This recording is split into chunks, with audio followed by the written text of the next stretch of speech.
Hello students, welcome है आपका हमारे चैनल अमन वंडर क्लासेस पे। तो इससे जो नेक्स्ट वीडियो थी, मतलब मैं नेक्स्ट कह रहा हूँ, इससे जो प्रीवियस वीडियो थी उस पे आपने देखा कि मैंने आपको इंपॉर्टेंट डेट्स के बारे में बताया। इंडियन इकोनॉमिक्स के जो इंपॉर्टेंट डेट्स हैं, मतलब कई बच्चों को याद नहीं होते कि भाई 1991 में क्या हुआ था या 2016 में क्या हुआ था। वो सारी डेट जो इंपॉर्टेंट्स हैं, जो इंडियन इकोनॉमी से आती हैं, वो मैंने आपको प्रीवियस वीडियो में समझाया। उसी वीडियो में मैंने कहा था कि अगली वीडियो मतलब हो सकता है कि जीडीपी के ऊपर हो, तो जीडीपी के ऊपर लेके आया हूँ। और क्लास 12th में जिनका भी 19 मार्च को एग्जाम है उनके लिए बहुत हेल्पफुल वीडियो होने वाली है, क्योंकि इसमें थोड़ा हम जीडीपी को अलग तरीके से समझने की कोशिश करेंगे। कि देखिए, जीडीपी जो है ना, आपको मैं सिंपली बोल सकता हूँ कि जीडीपी का मतलब होता है ग्रोस डोमेस्टिक प्रोडक्ट, यानी सकल घरेलू उत्पाद। अगर मैं सिंपली बोलूँ तो एक साल के अंदर, मतलब एक फाइनेंशियल ईयर के अंदर जितना भी उत्पादन होता है देश के अंदर, वो सब जीडीपी के अंदर कैलकुलेट किया जाता है, उसकी अंतिम वैल्यू के मेजर किया जाता है। ठीक है, ये सिंपली मैं आपको बोल सकता हूँ। बट थोड़ा जब क्वेश्चन आता है तो आपसे ये नहीं पूछेगा जीडीपी क्या है। आपने अगर 12th का अगर देखा भी है तो आप देख ऐसे नहीं पूछता, और अब तो बिल्कुल ही नहीं पूछेगा जीडीपी किसे कहते हैं। बहुत बहुत कम चांस है ऐसा पूछना। ठीक है, तो अब वो घुमा के पूछेगा कि जीडीपी में ये चीज़ अगर है तो इसका क्या योगदान है, या कुछ भी ऐसा पॉइंट देगा जो आपको थोड़ा सा कंफ्यूज करे। ठीक है, क्योंकि थोड़ा सा वो केस स्टडी बेस्ड क्वेश्चन आते हैं, आपको पता है। तो इन सब चीज़ों को ध्यान में रखते हुए थोड़ा सा मैं आपको इसको समझाने की कोशिश करूँगा। ठीक है, तो सबसे पहले डेफिनेशन ऑफ जीडीपी देखिए, एकदम पूरा बढ़िया से आपके लिए है ये। तो इसके बाद कंपोनेंट समझ लेंगे, फिर एक्सपेंडिचर अप्रोच क्या होती है वो समझ लेंगे, इनकम और प्रोडक्शन आपको इतनी ज़रूरत नहीं होती है, टाइप्स ऑफ जीडीपी, फिर नॉमिनल क्या होता है, रियल जीडीपी क्या होता है, जीडीपी पर कैपिटा, फिर सिग्निफिकेंस ऑफ जीडीपी। ठीक है, ये सारी चीज़ें हम समझेंगे, एक एक करके देखते हैं कि हर एक चीज़ को बारीकी से समझने की कोशिश करते हैं। ठीक है, तो जैसे कि सबसे पहले हम बात करेंगे डेफिनेशन ऑफ जीडीपी की, तो उसको सबसे पहले बात करेंगे, इसलिए समझा देता हूँ थोड़ा सा आपको बेहतर तरीके से कि जीडीपी होता क्या है। ठीक है, तो इस टेबल से आप अच्छे से समझ पाएंगे कि जीडीपी एक्चुअल में होती क्या है। ठीक है, तो देखो, जीडीपी का फुल फॉर्म आप सबको पता है कि ग्रॉस डोमेस्टिक प्रोडक्ट। थोड़ा इसको मैं एक्सप्लेन करूं अच्छे से, तो ग्रॉस मतलब होता है, जैसे हम मैथ में बोलते हैं टोटल, वैसे ही इकोनॉमी में बोलते हैं ग्रॉस को सकल, यानी कि कुल, आप ऐसा समझ सकते हो। डोमेस्टिक का मतलब होता है घरेलू, और प्रोडक्ट का मतलब होता है उत्पाद या उत्पादन। ठीक है, तो इसमें सकल घरेलू उत्पाद हिंदी में इसको बोलते हैं, और ग्रॉस डोमेस्टिक प्रोडक्ट इंग्लिश में बोलते हैं। Clear? So gross domestic product का मतलब क्या है, ये क्या कहना चाह रहा है जीडीपी। तो आपने एक चीज पढ़ा होगा, जीडीपी भी पढ़ते हैं आप, जीएनपी भी पढ़ते हैं, एनएनपी पढ़ते हैं, एनडीपी पढ़ते हैं। तो इनमें आखिर डिफरेंस क्या है, तो थोड़ा सा मैं आपको क्लियर कर दूं कि जो जीडीपी होता है ना, देखो, जब जीडीपी आप बोलते हो तो यानी कि आपके देश में जितना भी उत्पादन हो रहा है वो एक मतलब पॉलिटिकल लाइन के अंदर, पॉलिटिकल रेखा के अंदर, ठीक है, और साल के जो फाइनेंशियल ईयर है 1 अप्रैल से 31 मार्च के अंदर कैलकुलेट किया जाता है ये। और जितना भी, एक दो तरीके के गुड्स होते हैं, आपको पता है कि इंटरमीडिएट गुड्स होता है, एक फाइनल गुड्स होता है। तो इंटरमीडिएट गुड्स वो होते हैं, जैसे मैंने बोला कि मेरे पास एक, आप समझिए ध्यान से, मैं आपको समझाऊंगा। इंटरमीडिएट गुड्स वो होता है कि जैसे मान लीजिए मेरी एक दुकान है चाय बनाने की। ठीक है, अब चाय बनाता हूँ मैं, या फिर मैं बोल देता हूँ चलो मेरी एक फर्नीचर की शॉप है। ठीक है, तो फर्नीचर बनाने के लिए मुझे लकड़ी लानी पड़ेंगे। अगर मैं चाय की दुकान खोलता हूँ तो मुझे चाय पत्ती, उसके जो रॉ मटेरियल्स हैं वो लाने पड़ेंगे। तो जो रॉ मटेरियल होता है ना, वो इंटरमीडिएट गुड्स के अंदर आता है। आपको समझ में आया, मतलब कि मध्यवर्ती वस्तु के अंदर आता है। क्लियर है आपको? जैसे आप फर्नीचर की शॉप खोलें, आप खुद ही मैन्युफैक्चर करते हैं, तो आप मैन्युफैक्चर करने के लिए आप लकड़ी लेके आओगे ना। तो लकड़ी लेके जो आओगे, जो भी आप लकड़ी वगैरह लेके आओगे, मतलब वुड्स वगैरह, वो आपके रॉ मटेरियल्स होंगे। अब उसको बनाकर आपने बेचा, पूरा फिनिश किया, मतलब अब वो बिकने के लिए बिल्कुल तैयार है। इसको अगर एक भाषा में बोलूँ, लाइन लिखी होती है फाइनल लाइन। फाइनल लाइन यानी अंतिम खड़ा है पड़ाव पे कि बेचने के लिए, उसको ही कैलकुलेट किया जाता है जीडीपी में। तो कई बार क्या होता है, दोहरा संयोग आपने सुना होगा, डबल कोइंसिडेंस हो जाता है। तो जैसे अब गन्ने से गुड़ भी बनता है, गन्ने को भी कैलकुलेट कर लोगे और गुड़ को भी, चीनी को भी। तो मतलब ये कई बार दिक्कत देता है। तो ये डबल कोइंसिडेंस वगैरह से बचने के लिए उसके अप्रोच होते हैं कई सारे, कि इस अप्रोच से करो, उस अप्रोच से करो, वो आगे हम डिस्कस करेंगे। ठीक है, तो ग्रॉस डोमेस्टिक प्रोडक्ट आप समझ में आ रहा है कि जो फाइनल गुड्स होता है ना, जैसे कि जो मैंने बोला ना, फर्नीचर बन के तैयार है, वो बिकेगा, तो उस वैल्यू को कैलकुलेट किया जाता है। अब मान लीजिए उसमें कुछ लकड़ी बची, ठीक है, उसको भी बेच दिया, रॉ मटेरियल को, उसको कैलकुलेट नहीं करेंगे, या फिर उसमें टूट फूट जो है वो क्यों कैलकुलेट करेगा भाई। तो समझ रहे हो ना आप। तो ये पूछेगा नहीं, पर ये पूछ सकता है कि मध्यवर्ती वस्तु और अंतिम वस्तु में क्या अंतर है।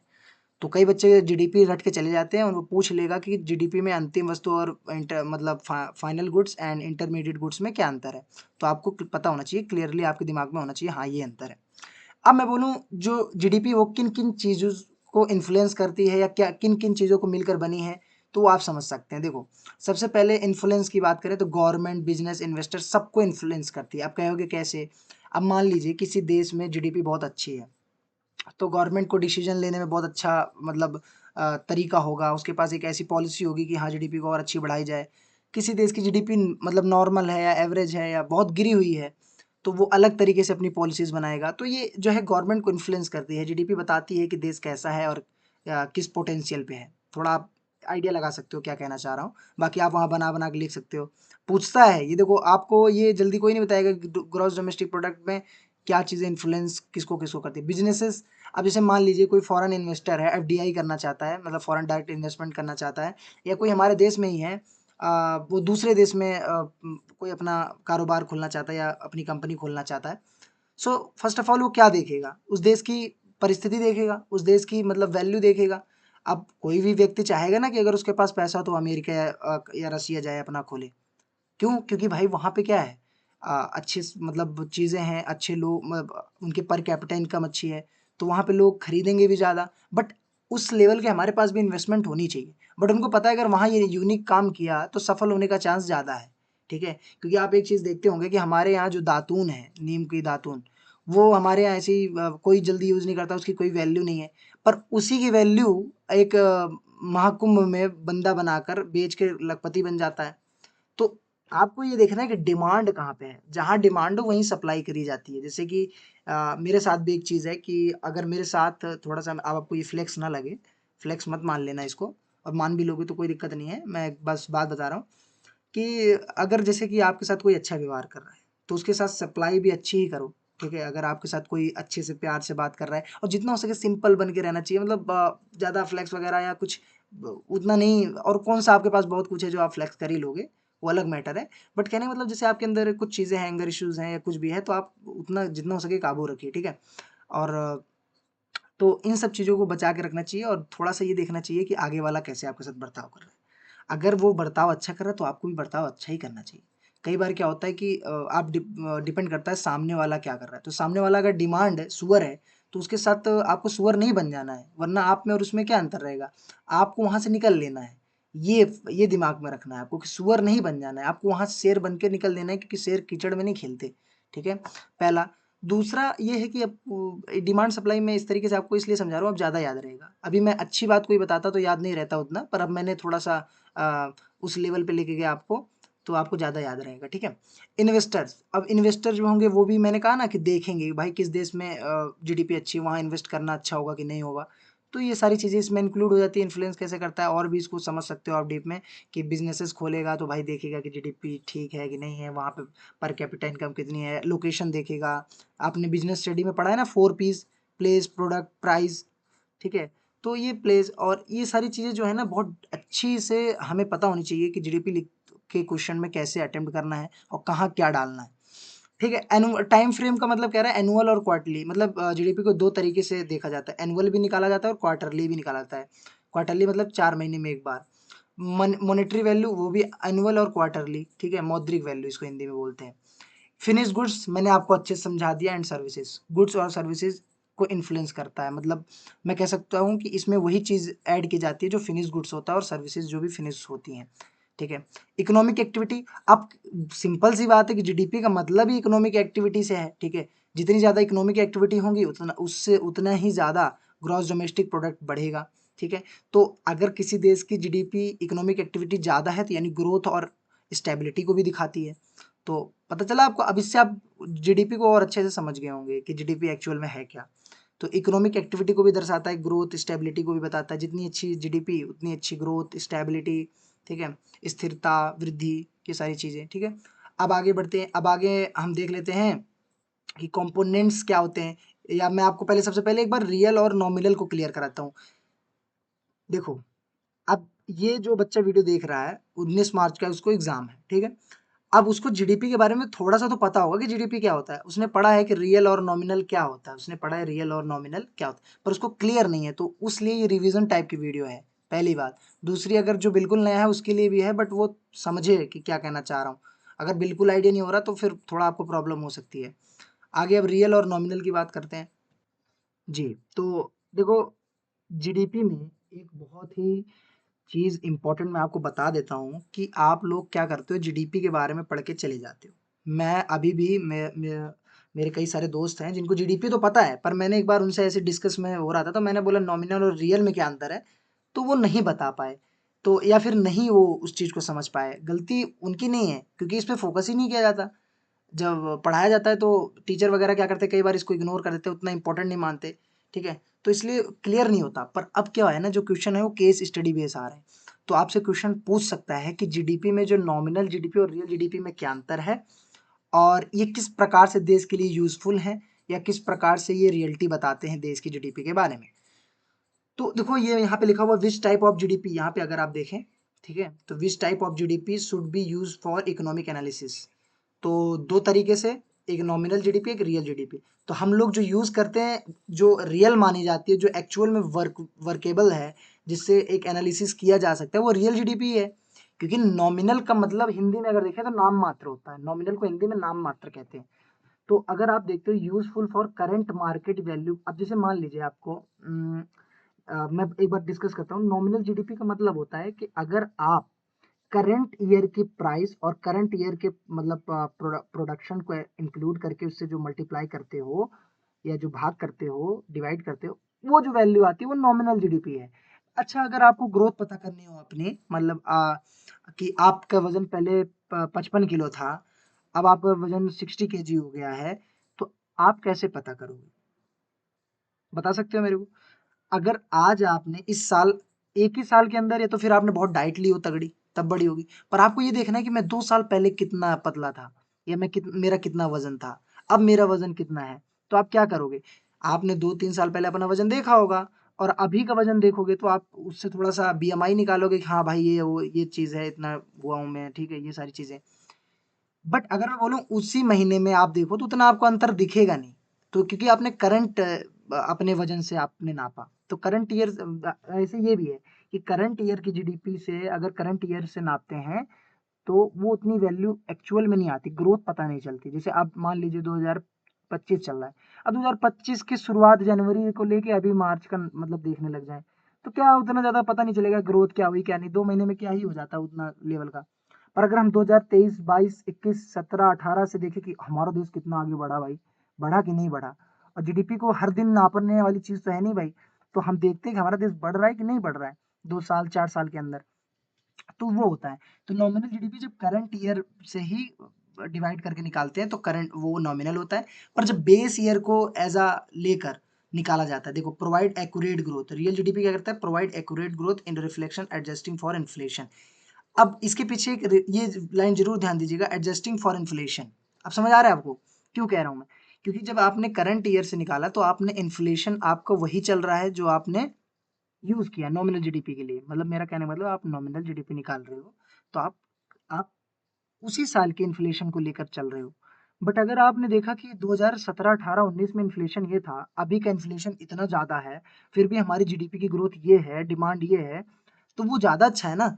तो रियल जीडीपी ज़्यादा अच्छी होती है। नॉमिनल जीडीपी वो real value time based comparison होता है, पर मार्केट वैल्यू उतनी अच्छी नहीं बताती, ठीक है? और या मैं कह सकता हूँ ये रियल नहीं होती है, या मार्केट वैल्यू को सही से नहीं बताती है। और रियल जीडीपी एक्यूरेट ग्रोथ को बताती है, और इन्फ्लेशन को भी एडजस्ट करके ही बताती है, क्योंकि हम इसमें बेस ईयर को लेते हैं और नॉमिनल पीरियड में करंट ईयर को लेते हैं।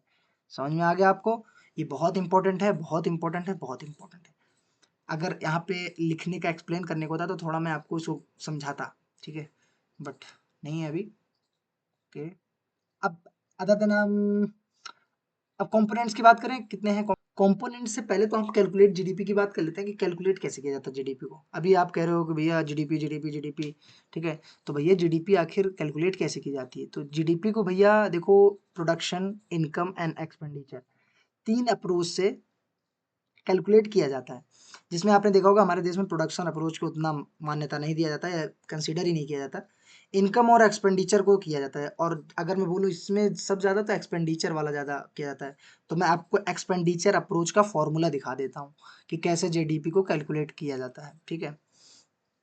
ये इसका फॉर्मूला है, जीडीपी कैलकुलेशन एक्सपेंडिचर अप्रोच, ठीक है। अब आप कहोगे ये क्या लिख दिया है, तो देखो जीडीपी को निकालने के लिए सी प्लस आई प्लस जी एक्स माइनस एम, ठीक है। इसको जीडीपी देखो यहाँ पे जहाँ ये लिखा है ना जीडीपी, ये वाला मैं जहाँ पे लगा रहा हूँ, यहाँ से फॉर्मूला है सी प्लस आई प्लस जी एक्स माइनस एम, यहाँ प्लस है उसके बाद एक्स माइनस एम। अब आप कहोगे सी मतलब कंज्यूमर जो कंज्यूम करते हैं, उसके बाद आई इन्वेस्टमेंट, गवर्नमेंट इन्वेस्टमेंट, गवर्नमेंट फिर जो करती है, उसके बाद एक्सपोर्ट माइनस इम्पोर्ट, ठीक है। ये सारी चीज़ें करने के बाद हमारे पास जीडीपी आ जाता है, ठीक है। वो भी एक्सपेंडिचर अप्रोच से। अब इसके अंदर क्या माइनस करना है क्या प्लस करना है वो क्वेश्चन में दिया होगा आपको, वो आपको कैलकुलेट करना होगा। बट कई बच्चे क्या होंगे कि भूल गए होंगे कि एक्सपेंडिचर अप्रोच का फॉर्मूला भूल गए, तो उनके लिए मैंने इसमें लगा दिया कि भाई देखो एक्सपेंडिचर अप्रोच का फॉर्मूला ये होता है। क्लियर है आपको? तो सी प्लस आई प्लस जी एक्स माइनस एम, एक्स का मतलब एक्सपोर्ट और एम का मतलब इम्पोर्ट, तो एक्सपोर्ट में से इम्पोर्ट को माइनस कर देते हैं, क्योंकि एक्सपोर्ट क्या है मतलब हम अपने देश से भेज रहे हैं, इम्पोर्ट मतलब हम उस देश से कितना मंगा रहे हैं। अगर हमारा इम्पोर्ट ज़्यादा है एक्सपोर्ट कम है, तो यानी हम घाटे में है ना। अगर एक्सपोर्ट ज़्यादा है इम्पोर्ट कम है तो हम ठीक मतलब अच्छे हैं, मतलब हम अपर पोजीशन पे हैं, हमारा देश अच्छे फॉरेन एक्सचेंज कर रहा है, फॉरेन रिजर्व हमारे पास ज़्यादा होगा। समझ आ रहा है आपको बात? तो सी प्लस आई प्लस जी एक्स माइनस एम, ये इसका फॉर्मूला होता है। गवर्नमेंट, इन्वेस्टमेंट, कंज्यूमर, और ये कंज्यूम होता है, वैसे कंज्यूमर मैं बोल दे रहा हूँ, कंज्यूम कितना हाउस होल्ड कंज्यूम है, फिर इन्वेस्टमेंट गवर्नमेंट की, गवर्नमेंट का, ठीक है, रहता है इसमें। एक बार आप इसको और अच्छे से देख के जाना। अब मैं बात कर लेता हूँ थोड़ा सा, जो सबसे इम्पोर्टेंट है वो है सिग्निफिकेंस ऑफ जीडीपी। महत्व क्या है जीडीपी का, आखिर हम जीडीपी को कैलकुलेट क्यों करते हैं भाई।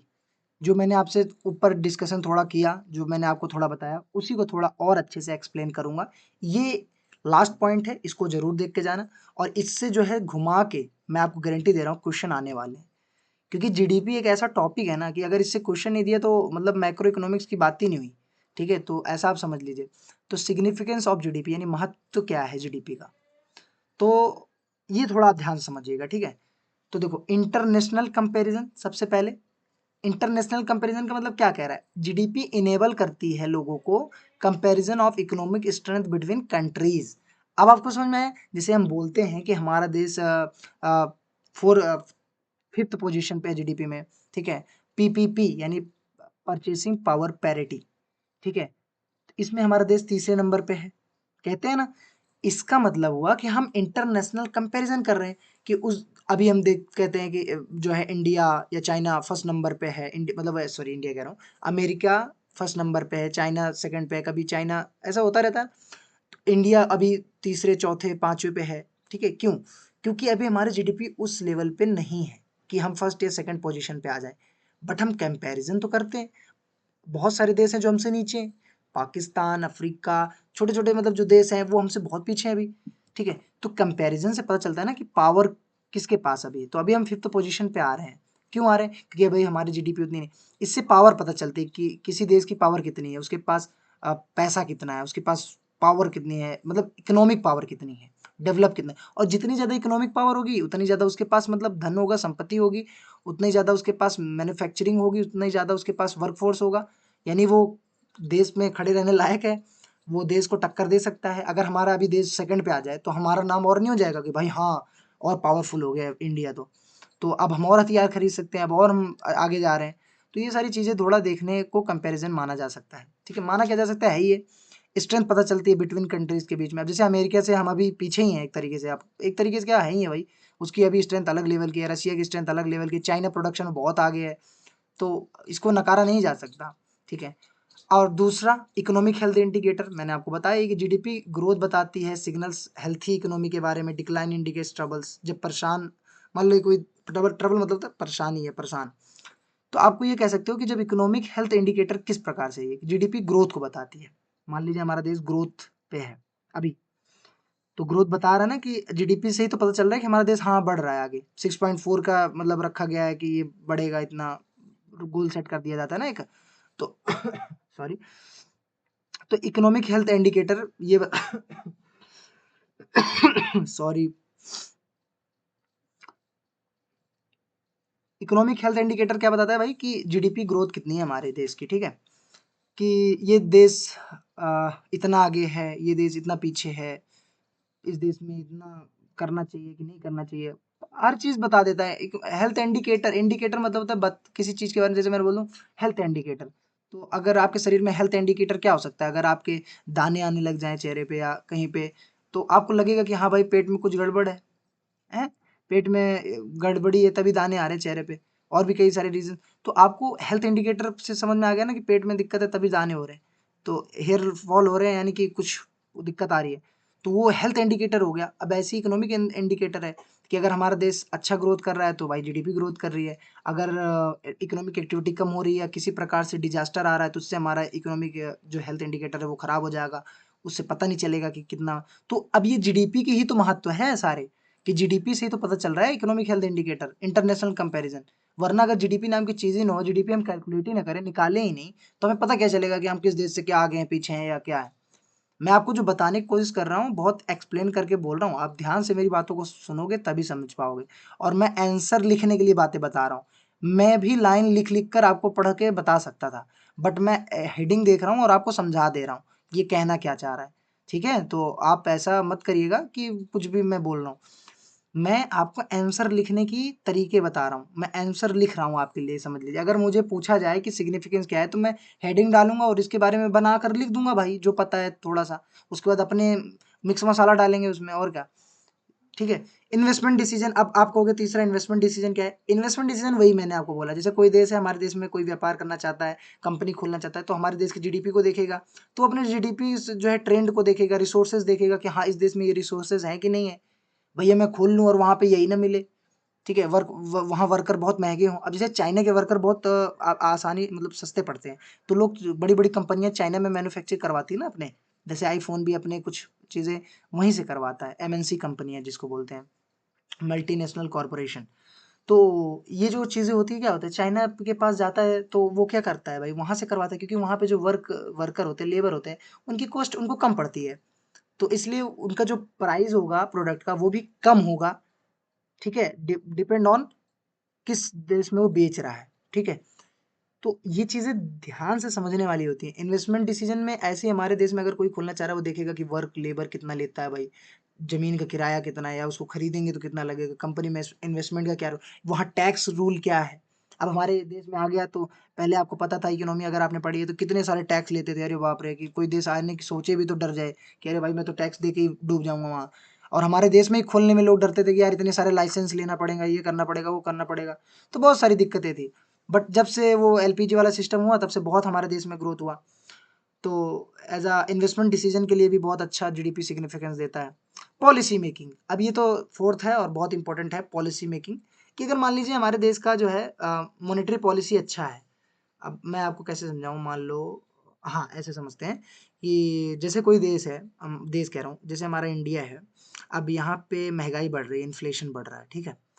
तो जब हमने जीडीपी निकाली, देखा कि भाई चलो ठीक है, सब ठीक है, पर जीडी जब गवर्नमेंट ने यूज़ किया डाटा को, तो उसने देखा, देखो यहाँ लिखा हुआ है physical monetary and monetary policy decision.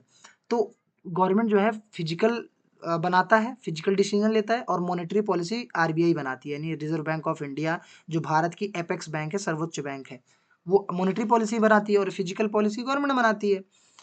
तो अब देखो यहाँ पे जो गवर्नमेंट है वो क्या करेगी, जीडीपी डाटा को यूज़ करेगी, ठीक है? कि जीडीपी में देखेगी कितने उत्पादन हो रहे हैं भाई, किस सेक्टर में ज़्यादा उत्पादन हो रहा है, जीडीपी का किस सेक्टर से ज़्यादा मतलब लाभ आ रहा है, वहाँ पे ज़्यादा इन्वेस्टमेंट करेगी ना गवर्नमेंट। अब एजुकेशन सेक्टर पे देखेगी कि कम मतलब अभी हमने खर्च किया है, इससे हमारे देश में नई टेक्नोलॉजी नहीं आ पा रही, तो टेक्नोलॉजी पे ज़्यादा इन्वेस्ट करेगी, ठीक है? आपको समझ आ रहे हो? अब जो वो बजट पेश करेगी उसमें टेक्नोलॉजी में या एजुकेशन पे या कहीं पे भी ज़्यादा खर्चा करेगी।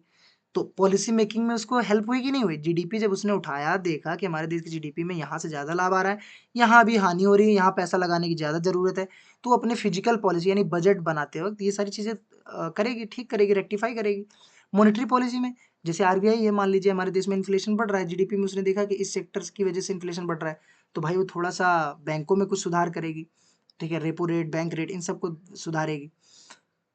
तो मेरा कहने का मतलब है, अगर जिस प्रकार से मैंने आपको बताया, अगर आप समझ गए होगे, तो मैं गारंटी लेता हूँ, इस वीडियो को दोबारा एक बार देख लेना, मैंने आपको आंसर लिखने के तरीके को बताया है, ठीक है? कि इंटरनेशनल कंपैरिजन क्यों करते हैं, इकोनॉमिक हेल्थ इंडिकेटर क्यों कहते हैं, इन्वेस्टमेंट डिसीजन क्या है, पॉलिसी मेकिंग में गवर्नमेंट को कैसे हेल्प होता है। और यही सबसे इम्पोर्टेंट था, अगर मैं बोलूँ इस चैप्टर के लिए, क्योंकि वो कंपोनेंट वगैरह तो आप लाइन मार मतलब 1 मिनट में आप रट्टा मार लोगे कि 3 अप्रोच होते हैं, इनकम, एक्सपेंडिचर, प्रोडक्शन, इन 3 तरीके से निकाला जाता है। हाँ, उसके बाद जीडीपी में ये होता है, वो होता है।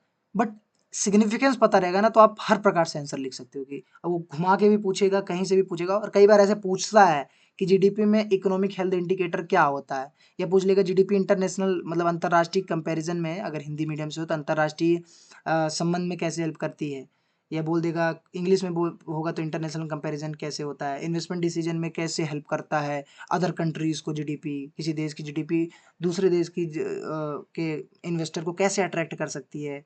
ऐसे क्वेश्चन केस बेस्ड आ रहे हैं भाई। वो गया टाइम 2012-13 जब पेपर होते थे कि भैया जीडीपी किसे कहते हैं? जीडीपी के 3 मुख्य का मतलब महत्वपूर्णता बताइए। वो अब नहीं आता। हमने दिया है भाई एग्ज़ाम, अब थोड़ा टफ लेवल के 12 का आप क्वेश्चन पेपर उठा के देखिए, उतना आसान नहीं आता। ठीक है? तो आप थोड़ा-सा अब खोलिए और उस चीज़ को लिखने का तरीका सीखिए। आएगा वही, मैं ये नहीं कह रहा हूँ बहुत बड़ी रॉकेट साइंस आ गई है अब कोई सी। जीडीपी के बारे में ही पूछेगा, बस थोड़ा आपको वो देखेगा, एनालिसिस देखेगा कि हाँ भाई कितना है। ठीक है? तो इस चीज़ को आप ध्यान रखिएगा। तो ये लगभग 30 मिनट की वीडियो बना दी मैंने, और 30 मिनट में आपको जो भी पसंद आया हो, लाइक कर दो, शेयर कर दो, कमेंट कर दो, ठीक है? और मैंने सोचा कि भाई अब नेक्स्ट वीडियो किस पे आएगी, अगर आप ये वीडियो देख रहे हो तो कमेंट करना कि हाँ, इस चीज़ पे चाहिए सर, तो मैं उस पे बना दूँगा, उस टॉपिक पे इकोनॉमिक्स के, ठीक है? फिर मैं सोचता हूँ किस पे बनाया जाए जो इम्पोर्टेंट हो, ठीक है? क्योंकि अब जीडीपी में मैंने क्यों बनाया, क्योंकि जीडीपी बच्चे पता होता है ये होता है, पर उनको डीप में नहीं पता होता कि ऐसे-ऐसे क्वेश्चन बन जाते हैं और ऐसे-ऐसे तरीकों से क्वेश्चन आ जाते हैं, इसलिए बनाया, ठीक है? तो चलिए मिलते हैं नेक्स्ट वीडियो में, तब तक के लिए गुड बाय, बाय-बाय, जय श्री राम, जय भोलेनाथ।